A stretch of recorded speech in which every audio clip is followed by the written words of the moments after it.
Would you be willing to take a couple of questions before we move on? Or comments? Or comments? Michael? Thanks, Tom, for a great presentation. I have, I guess, two concerns. One is you kind of made mental illness psychosis, and I think that in terms of there's at least three major groups. There's the psychotic illnesses, the depressive illnesses, and the substance abuse problems. And I think in terms of the balance between danger to others and danger to self varies quite a bit in those three groups. And I know it complicates it a little looking at, but for example, depression is very closely associated with self-harm, but less associated with harm to others. And so kind of dividing those three groups, I think, might be helpful. The second point is that restriction of means. We all think it really works, but I think for a lot of people, the idea is if a person wants to kill themselves, they're going to do it anyway. And so if you stop them doing it one way, they won't do it another way. In fact, it's important to get across the idea that most people who end up killing themselves are very ambivalent at the time, probably over 90%. And so if you slow it up by preventing them having easy access to a very lethal means, it will save lives. But for many people in the community, the idea is that, well, they want to kill themselves, they're going to do it anyway. So what's the point of, how's mean restriction going to work? Won't they substitute it with something else? There is some substitution, but for a lot of people, having intervened, making it harder for them to get access to a lethal means really does save lives. And I think it's kind of get that point across to the public, because often when I talk about it, people say, but how is that going to work? They're just going to do something else. Yeah, that's a great point that people often don't understand. There's a wonderful anecdote about this. In this city, there are two bridges that are about 300 yards apart. One of them became iconic for suicide.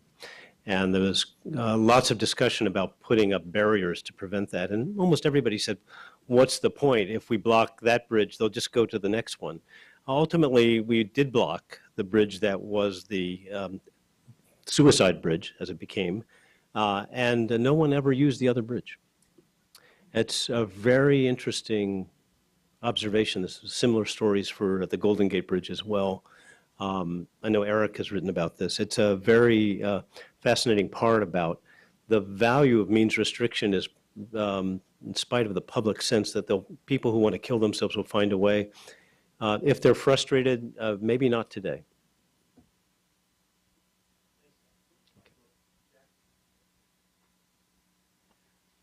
Dr. Insel, thank you very much for those remarks. I'm Jackie Campbell from Johns Hopkins School of Nursing.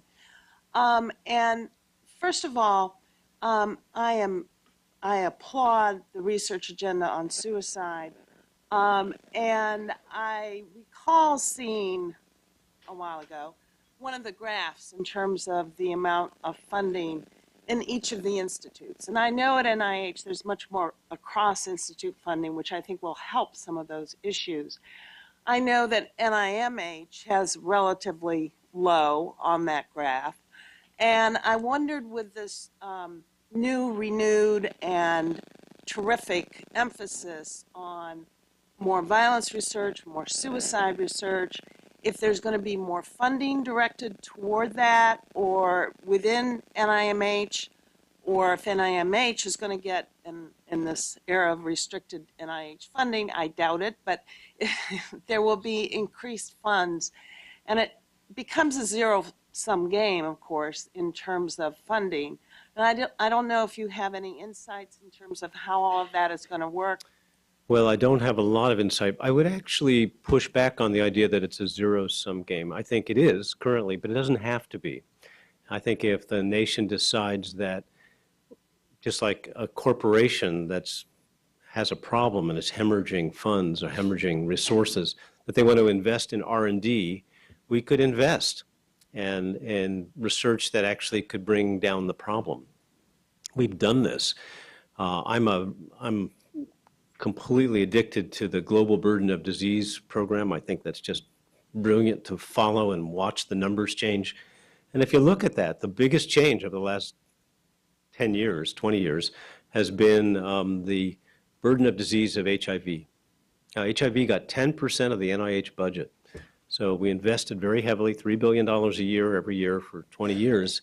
And it works. It went from being, I think, number 5 to number 33 in the burden of disease list. We can do this. We can do it. We just have to decide that it's important enough to actually get the numbers up to date, make sure they're accurate, and hold ourselves accountable, and then to begin to invest in such a way that we both understand the problem, to go back to Mark's original point, and create the policies that do make a difference. And there are great examples globally where this has happened.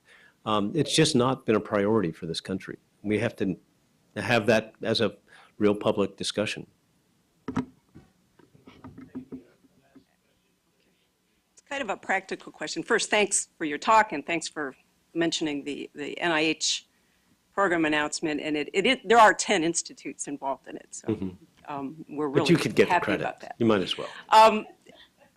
It's nice for a small institute to get credit every once in a while. I have a practical question. You know, one of the things that's been discussed in terms of early identification is training teachers on how to better assess their students for mental illness. And I'm wondering, you know, is that really feasible without creating problems for the kids who are just going through normal growth and you know, are we there where we could really put together a curriculum to train teachers, and could we count on there being, you know, really good compliance with how to do it right? You know, it bothers me. But I realize that it's a nice solution theoretically, but it bothers me. It should bother you. It's you know, this is it, and especially if it gets framed as detecting mental illness. None of these kids have a mental illness. They're all on a pathway, or some of them are on a pathway. There are about 500,000 what we call basement kids right now in the United States, and about 100,000 of them are likely to go on to a psychotic illness.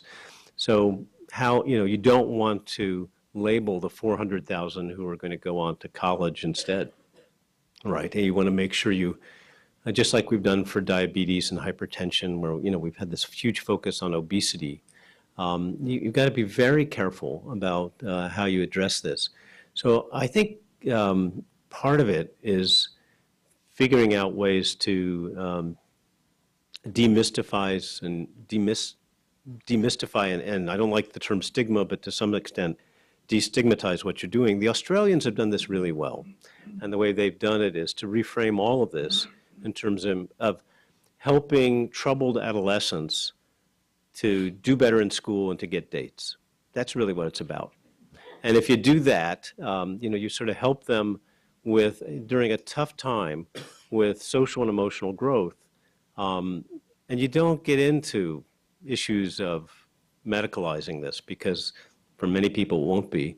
And you provide them tools, and that's where the cognitive training, like whether it's through video games or through other mechanisms, the psychoeducation for families, there's a whole realm of things that you can put in place. Even when you're wrong, when you provided that to a kid who was just going to go on to college and not on to a psychotic illness, the worst you've done is improve their grades. You know, that's not such a bad thing. So I think there's an opportunity to do something very different.